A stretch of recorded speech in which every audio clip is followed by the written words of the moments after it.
the herald angels sing. Glory to the newborn King. Glory to the newborn King. Shalom. Kita merenungkan kebenaran firman Tuhan dalam Ibrani pasal 13 ayat yang ke-8. Firman Tuhan, Yesus Kristus tetap sama, baik kemarin maupun hari ini dan sampai selama-lamanya. Bapak Ibu Saudara yang dikasihi dalam Tuhan Yesus Kristus, mengawali tahun 2023 ini, banyak orang mulai bertanya-tanya, kira-kira tahun ini tahun keberuntungan atau tahun malapetaka? Kira-kira tahun ini tahun yang aman atau tahun yang tambah kacau? Kira-kira tahun ini tahun yang baik atau tahun yang jelek? Dan banyak sekali pertanyaan yang muncul. Ada 1001 pertanyaan bisa muncul di benak setiap orang memikirkan tahun 2023. Maka tidak jarang untuk mengetahui hal itu, orang akhirnya menggunakan banyak cara, menggunakan jasa paranormal yang dianggap bisa mengetahui apa yang akan terjadi di tahun depan. Bahkan yang lebih menyedihkan, orang mulai mempercayai kata paranormal dibandingkan dengan perkataan firman Tuhan. Saudara, kalau itu yang terjadi, hati-hati, maka kita akan semakin dalam terjerumus. Jangan sekali-sekali kita pertaruhkan masa depan kita di bawah pengaruh ramalan, tetapi letakkanlah masa depan saudara di bawah kuasa firman Tuhan. Sebab apa yang Tuhan firmankan itu pasti benar dan pasti akan terjadi. Tuhan tidak pernah ingkar janji. Firman-Nya selalu ya dan amin. Dunia bisa berubah, manusia pun bisa berubah, tetapi firman Allah tidak pernah akan berubah. Amsal 23 ayat 18. Karena masa depan sungguh ada dan harapan pun tidak akan hilang. Juga dalam Yeremia 29 ayat 11 mengatakan, sebab aku ini mengetahui rancangan-rancangan apa yang ada padaku mengenai kamu. Demikianlah firman Tuhan, yaitu rancangan damai sejahtera dan bukan rancangan kecelakaan, untuk memberikan kepadamu hari depan yang penuh harapan. Saudara yang dikasihi dalam Tuhan Yesus Kristus, Tuhan tidak menjanjikan langit selalu cerah, semua berjalan mulus seperti jalan tol.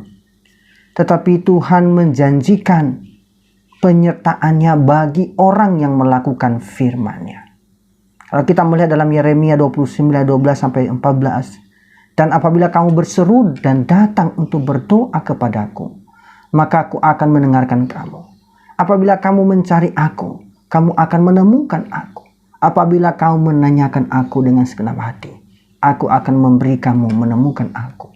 Demikianlah firman Tuhan.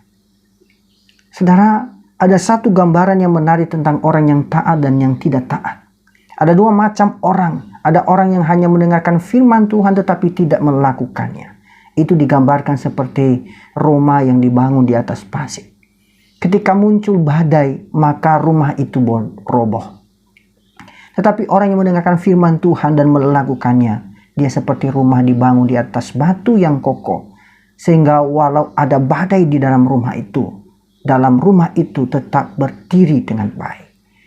Baik buruknya nasib kita di tahun 2023 Bapak Ibu, ini tergantung pada ketaatan kita kepada Tuhan. Maka firman Tuhan, ketaatan merupakan kunci keberhasilan di tahun 2023 ini. Perlu saudara ketahui bahwa dari awal Tuhan menciptakan manusia, maka dikatakan bahwa manusia diciptakan itu sungguh amat baik.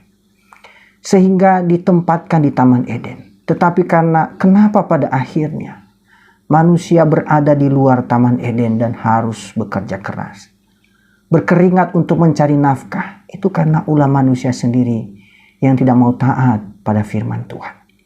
Demikian juga Raja Daud. Sesungguhnya dia adalah raja yang sangat sukses. Tetapi karena dosa perzinahannya, maka pedang tidak pernah menyingkir dari kerajaan Daud. Terus terjadi baku bunuh-membunuh dalam keluarga Daud. Demikian Salomo diberkati dengan luar biasa karena hikmat. Tapi karena menyembah berhala, maka kerajaan terpecah jadi dua. Nasib jelek itu juga tergantung ulah manusia sendiri.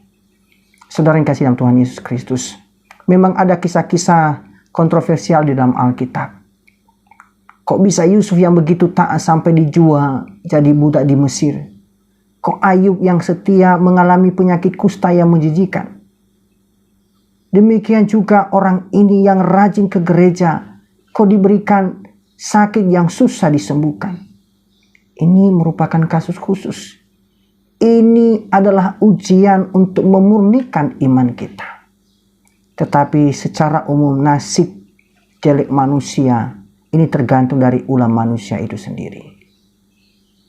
Misalnya seorang pelajar malas belajar, ia tidak perlu mengharapkan mendapatkan nilai yang bagus. Seorang karyawan yang malas bekerja, ia jangan mengharapkan adanya kenaikan gaji. Seorang hamba Tuhan atau guru malas persiapan, ya maka jangan berharap pelayanan diurapi oleh Tuhan. Bagaimana memulai sebuah ketaatan? Yang pertama, mulailah dengan hal-hal kecil. Bila dalam perkara kecil kita berhasil, maka akan dipercayakan perkara yang besar.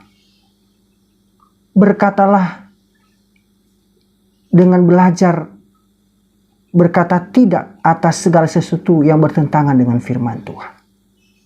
Jauhilah yang jahat. Jangan tetap berada di situ. Ingat, Yusuf dia tidak hanya berkata-kata, tetapi dia juga menjauhi istri Potifar sehingga tidak jatuh dalam dosa. Lakukanlah yang baik walaupun tidak suka.